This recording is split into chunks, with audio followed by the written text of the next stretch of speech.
প্রলোভন দেখিয়ে গৃহবধূকে ধর্ষণের অভিযোগ এক পুলিশ অফিসারের বিরুদ্ধে। জলপাইগুড়ি শহরে এমনই ঘটনার চাঞ্চল্যকর অভিযোগ। অভিযুক্ত পুলিশ অফিসার ময়নাগুড়ি থানায় কর্মরত ছিলেন বলে জানা গেছে। এদিকে ইতিমধ্যে ওই গৃহবধূর অভিযোগের ভিত্তিতে অভিযুক্ত পুলিশ অফিসারকে গ্রেপ্তার করে জলপাইগুড়ি জেলা আদালতে তোলে।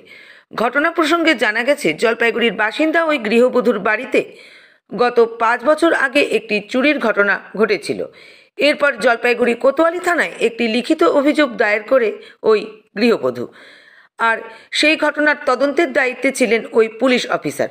স্বাভাবিকভাবেই তদন্তের স্বার্থে গৃহবধূর বাড়িতে যেতে হয়েছে ওই অফিসারকে। অভিযোগ, এই যাতায়াতের মধ্য দিয়েই ওই অফিসার গৃহবধূর সাথে সম্পর্ক স্থাপনের চেষ্টা করে বিয়ের প্রতিশ্রুতি দিয়েছিলেন। গৃহবধূর দাবি, তিনি এই প্রস্তাবে রাজি না হওয়ায় তাকে বিভিন্ন রকম ফোনে উত্ত্যক্ত করতেন। এরপরেই তদন্তে কিছু কাগজ দেওয়ার নাম করে মহিলাকে তার বাড়িতে ডেকে ওই অফিসার তাকে ধর্ষণ করে। এমনকি মহিলার নগ্ন ছবি দেখিয়ে মহিলাকে ভয় দেখানো হয়। রবিবার ওই গৃহবধূ জানান, পেশার তাগিদে তার স্বামী জলপাইগুড়ির বাইরে থাকেন, আর এই সুযোগে ওই অফিসার জোর করে তাকে নিয়ে ময়নাগুড়ি থানা এলাকায় বাড়ি ভাড়া করে থাকতেন। কিন্তু দীর্ঘদিন থেকে তিনি একাধিক পুলিশ সুপার ও থানার অফিসারদের বিষয়টি মৌখিকভাবে জানালেও তারা সুরাহা না হওয়ায় এবার লিখিত অভিযোগ করেছেন তিনি। লিখিত অভিযোগ পেয়ে ময়নাগুড়ি থানার পুলিশ ঘটনার তদন্তে নেমে আজ অভিযুক্তকে জলপাইগুড়ি শহর থেকে গ্রেপ্তার করে। নির্যাতিতার দাবি, দোষীর ব্যক্তির কঠোর শাস্তি হোক, যাতে এই রকম ঘটনা আর কারোর সাথে সে করতে না পারে। যদিও অভিযুক্ত পুলিশ অফিসারের দাবি তাকে ফাঁসানো হচ্ছে। ময়নাগুড়ি থানার পুলিশ গোটা ঘটনার তদন্ত শুরু করেছে। আমি না 4-5 বছরে আগে একটা থানাতে আমার বাড়িতে চুরি হয়েছিল, তো সেটা যে চুরি করছিল তার আয়ও ছিল অফিসার, এসআই অফিসার। উনি তখন বিভিন্ন রকম জাজ করতে উনি আমার বাড়িতে প্রায় আসতেন। তখন করোনাকে ভ্যাকসিন চলতেছিল হিন্দি স্কুলে, তখন ওই বাহানে প্রায় রাতে দিনে 24 ঘন্টা আসতো। এটা নিয়ে আমি থানাতে অনেকবারে মুখস্থ কমপ্লেন করছি, থানা থেকে কিছু হয় নাই। তো আমি এসপি অফিসেও 4 বারে কমপ্লেন করছি। তো এসপি অফিসে মানে একটু শুনওয়াই হয়েছিল, তারপরেও উনি ভয় পায় নাই। উনি যেহেতু একটা অফিসারকে মানে পদ নিয়ে উনি বিভিন্ন রকম আমাকে হ্যারাসমেন্ট করছেন, বিভিন্ন রকম আমাকে লোভ টোপ দিয়ে বিভিন্ন রকম আমাকে হ্যারাসমেন্ট করছেন। কবে আমার ছবি তুলছেন, কবে কি করছেন, আমি শুরুমে কিছু জানতাম না। পরে 2 বছর পরে আমি ছবিটা দেখলাম যে বারবার উনি আমার ছবিটা ফেসবুকে সেইখানে ফ্ল্যাশ করে দিচ্ছেন। এটা আমার আত্মীয় স্বজন, আমার বর দেখতে পারলো। তখন আমার বর যাওয়ার আসা জলপাইগুড়িতে বন্ধ করে দিয়েছে।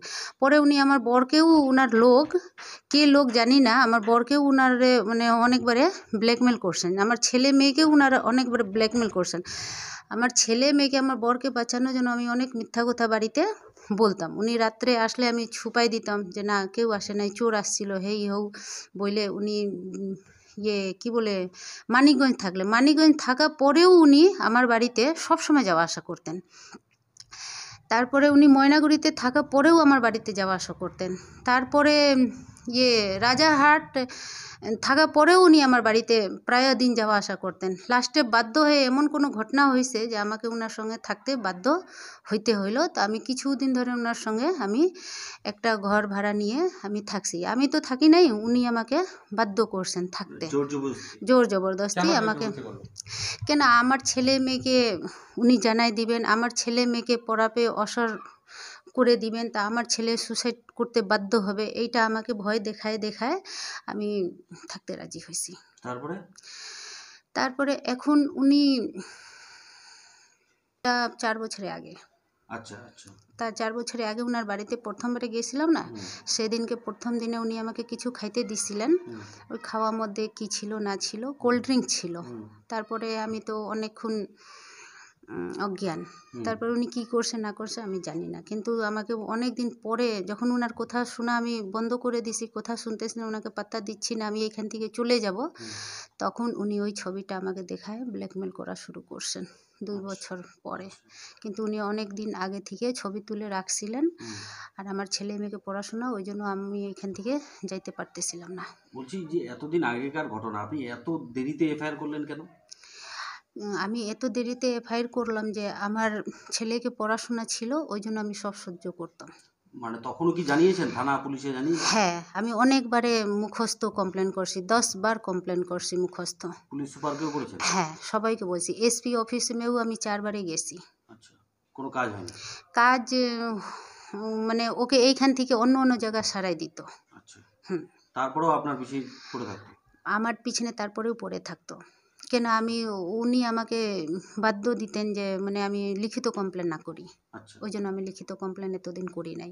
এখনও আমি লিখিত কমপ্লেন করার জন্য উনি আমাকে ব্ল্যাকমেল করতেন। কিন্তু যখন আমার ছেলে মেয়ে সবাই জানিয়ে গেছে, তো আমি ওই জন্য লিখিত কমপ্লেন করতে বাধ্য হয়েছি। উনি এত সাহস পেলে কোথা থেকে বলুন? উনি একটা অফিসার, তো উনি সব সময় সব মেজবাবুকে, আইসিকে সবাইকে গালি দিত। সবাই কোতোয়ালিতে পুরো থানার লোক জানে যে উনি খুব বাজে ধরনের লোক। উনি নিজের বোনকেও ধর্ষণ করছেন, এটা আমার কাছে রেকর্ডিংও আছে। এখন কি আর চাইছেন আ- আপনি?